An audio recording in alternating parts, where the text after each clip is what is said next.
আচ্ছা সাতরা, তোমার একটা কথা করে কেন বুঝো না? তোমার কইছি না এই অবস্থায় তোমার ঝাড়ু দিতে না। তুমি এনে বলো তো, এনে বো।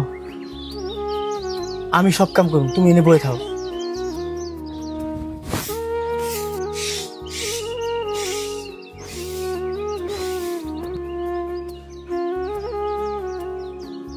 আচ্ছা কত তোমার কি খাইবার মধ্যে যেতেছে? বাইরে কিছু খাইবা নাকি বাসায় খাইবা? রান্না করে দিব। না, বাইরের কিছু খাওয়া লাগবে না। এই সময় ডাক্তার বাইরের খাবার খাইতে না করছে। আর বাড়িতে আপনি রাঁধবেন কে? আমি রাঁধবো। আপনার কোন আপনি কি খাইবেন? ডাক্তার যে খালি বাইরের খাবার না করছে এটা মনে আছে না? ডাক্তার আর কি কি কইছে এটা মনে নাই? আমি তো তোমার সাথে আছিলাম নাকি? ডাক্তার তো এটাও কইছে যে এই সময় কাম কাজ করা যাবে না, চুলা পারে থাকা যাবে না, ধোয়া পাইলে অনেক সমস্যা হইতে পারে। তোমার রান্না করা লাগবে না, তুমি বয়ে থাকো। কি খাইবা খালি একবার কো, দেখবা আমি রান্না করে নিয়ে আইতাছি। আমার হাতের রান্না কিন্তু অনেক মজা, খাইলে বুঝবা। সব সময় কি ডাক্তারের কথা শুনতে হইব?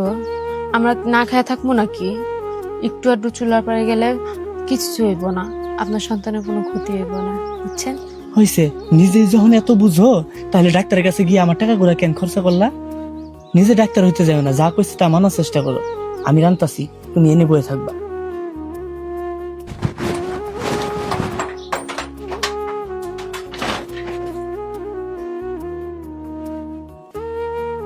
হ্যালো আম্মা, কেমন আছো তুমি?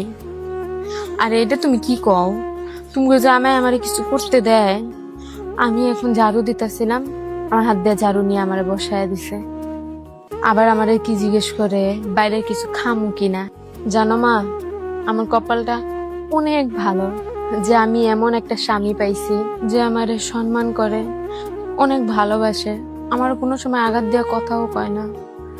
ও মা, তোমার অনেক দেখবার মন চাইছে, তুমি আমগো বাড়িতে আহো না। আমি তো আর এই অবস্থায় যাইতে পারবো না, তুমি একটু আহো না। কি কও, আজকেই আইবা? আচ্ছা ঠিক আছে, আমি এই খবরটা তোমাকে জামাইরে দেই। কি হয়েছে, কেডা কল দিছিল? আম্মা কল দিছে। আরে কও কি? তাহলে তুমি এক কাজ করো, এই বাইরে বয়ে থাকার দরকার নেই, তুমি ঘরে গিয়া বহ, আর আমি বাজারে গিয়া গরু গোস্ত নিয়ে আহি। আম্মা কতদিন পর আইতাছে, এই সুযোগে আমারও একটু গরু গোস্ত খাওয়া হইলো। তুমি আর এনে বয়ে থাকো না, রোদ্রে বয়ে থাকো না, তুমি সাবধানে ঘরে যাই বহ, আর আমি বাজার থেকে গোস্ত নিয়ে যাইমু আর আইমু।